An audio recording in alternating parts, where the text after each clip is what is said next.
All right, Gator fans, big news hit this past weekend as the Florida Gators hire a special teams coach. This is very exciting. His name is Joe Houston, former Patriots assistant special teams coordinator, and he spent time as the special teams coach at Iowa State. He's a former kicker from USC. So that's exciting because there's some actual kicking experience, which is obviously totally different than playing pretty much any other position on the field. But to talk about it, I have brought in an expert, guys. My roommate, Eric Wilbur, our former national champion punter, 2003 to 2006. Okay, so Eric, we've been talking all year, right, about how Florida needs to take special teams more seriously. So they hired Joe Houston. Now, it appears that this is for an analyst role. So still means not going to have on a headset, right? But what does this tell you about what Billy Napier saw when he looked and evaluated this offseason? Uh, Basically, that it wasn't working. We have some talented guys out there, but overall, as a special teams unit, there were a lot of mistakes, a lot of blunders that happened, and they needed to be fixed. I think they need to be fixed a lot sooner than this, but at least it steps in the right direction. Okay, so a guy that one is a former kicker, that's huge. Two has spent his whole coaching career so far just focusing on special teams. Let's say you're him. What's the first thing you recommend when you get to Gainesville? Uh, I'd go to Napier and say you have to commit the time and practice to special teams. That's the biggest thing.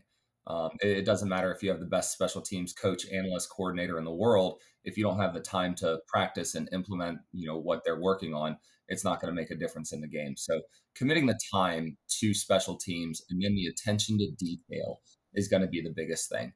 Making sure that, you got your shades right, you got your protections right, you got your coverages right. Every aspect of it. And then the communication, we saw that as a big blunder in one of the games as Mertz was yelling at the field goal team to get off the field. The communication, how that gets disseminated to the players as well. So let's talk about that for a second, because it appears that Houston is going to be an analyst, which does mean he can be on the sidelines, but he can't have a headset, right? You can only have a certain number of headsets. Those are your on the field coaches. How does that information then get communicated from somebody with the headset on? That's a good question. And that's something that he needs to make sure he's ahead of. We don't want to realize that we have an issue, during the game. We want to make sure that we cover those issues in practice. And that's something that hopefully he's doing his job and going back and watching the film and seeing what the mistakes were that led to him getting hired and make sure that those same mistakes can't happen. Okay, so let's talk a little bit about when you were at Florida. Tell me how the chain of command works. Now, obviously, Urban Meyer was your special teams coordinator, so he's going to have a headset on. But then, who would he have been communicating with on the sidelines? So you have either a strength coach or some sort of analyst or someone that makes sure that everyone who's supposed to be going out is there. If anyone is out, that their sub is ready to go. So you have the head count on the sidelines right there. You have all of your 11 guys well ahead of time. Me being the punter, I was always the last one. They knew they only had to count to 10. They didn't have to count to 11 because I was off in the net kicking the ball. But you got to make sure that, because guys get dinged up, right? So if you got one of your guys that's dinged up and he's out for special teams and you say punt team up or field goal team up, and you only have 9 guys when you're supposed to have 10 there, you better know who that next guy is. That guy better know he's supposed to be there. But then as the coach getting them in line, he has to be on top of that as well. So that would always be under Meyer, a coach's role, not a player on the Correct. sideline. Correct. That's absolutely a coach's role or an analyst or whatever you want to call it. That is their job to make sure that gets put in place and that everyone's where they're supposed to be. So in a perfect world, special teams coach, is he on the field or in the box? What gives you the best viewpoint of what it is that you need to call, what you need to do for the right moment? Honestly, with the technology now, I say on the field, because you can have a pad that shows what the plays are happening. So you can have that sky that bird's eye view of plays and what's going on, but you need to be on the field with the players, making the small little tweaks with individuals out there. All right, so talk about what you saw this season of special teams as a whole. What was it indicative of? What could we or should we have put more emphasis on?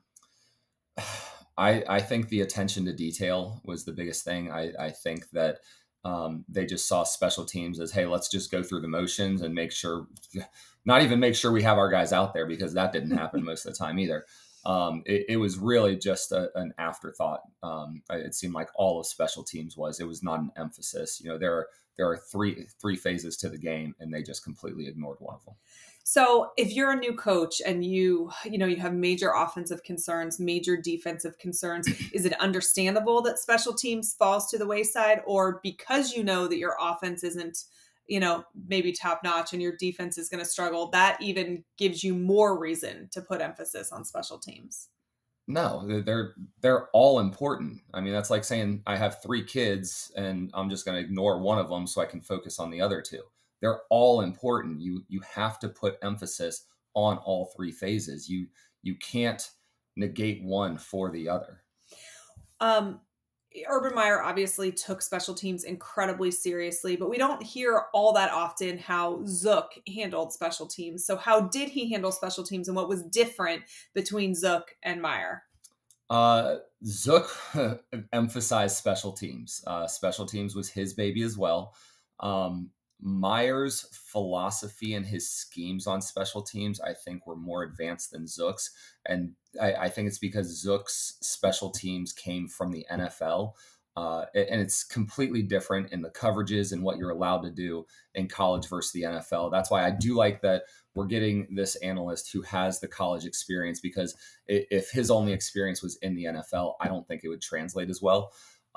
So I think that was one of the bigger things is, if you have a guy like Zook with the NFL mentality, it's just going to be just very plain vanilla special teams, because that's all you really can do. You can't release guys downfield. You can't go into different motions, the spreads, all that kind of stuff.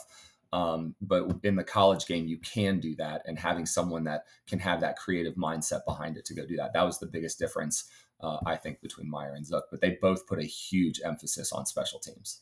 What kind of schemes, special teams wise, did you see out of Florida last year?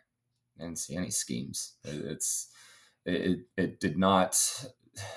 I don't know. Honestly, looking back, there's maybe you moved a wide out over on punt coverage or anything like that, but there was no creativity. But also, you can't get creative when you don't put the time into it.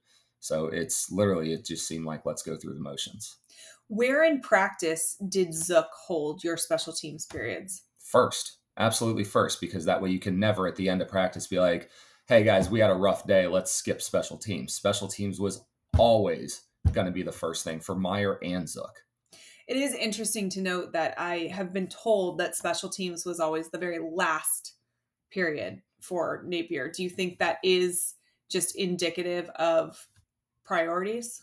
I think so. I think then it's easy to just shorten that period, or, do different things to not put the emphasis. But also, by the end, the guys are wiped out, right? Practice is hard, right? So you want to make sure that the detailed portions of that, you want to get up front and make sure that gets taken care of.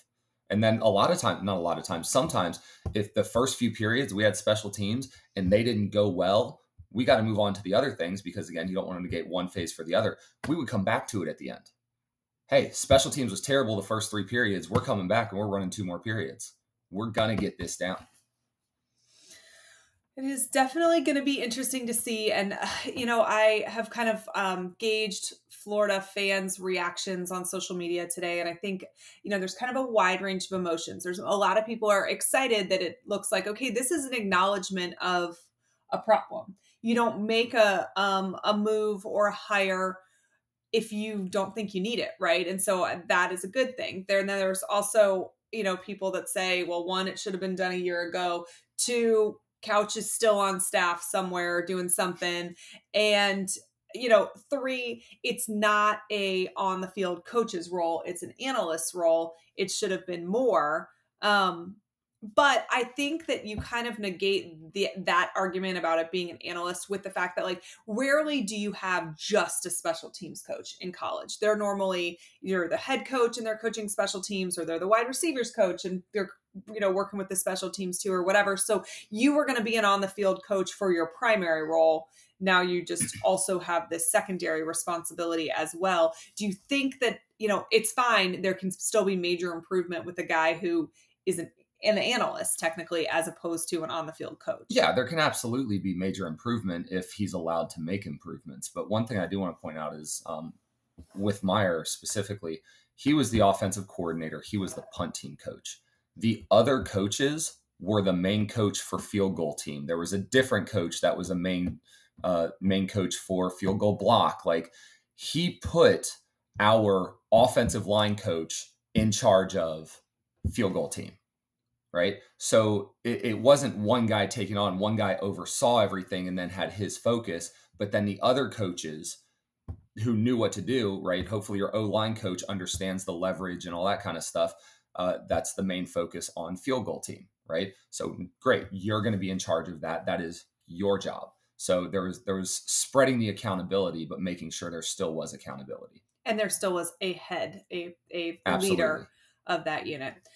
All right. Well, this has been very interesting. I think this is a good sign, right? Yeah. I think Florida fans should be excited. Joe Houston has a great resume. Love the fact that he was a kicker in college prior to taking on coaching roles after his playing days were over. And I think it shows that Billy Napier knows that we have to improve in that third phase. But I think you're right. I think how much Florida improves or doesn't improve is really going to be more tied to how much emphasis Napier puts on special teams and allows there to be on special teams than really even who is coaching special teams. Right. All right, guys, thank you so much for joining us. Hope you found this interesting as well. A good day for Gator Nation. Joe Houston is our new special teams coach. Thanks for supporting the channel. And as always, go Gators.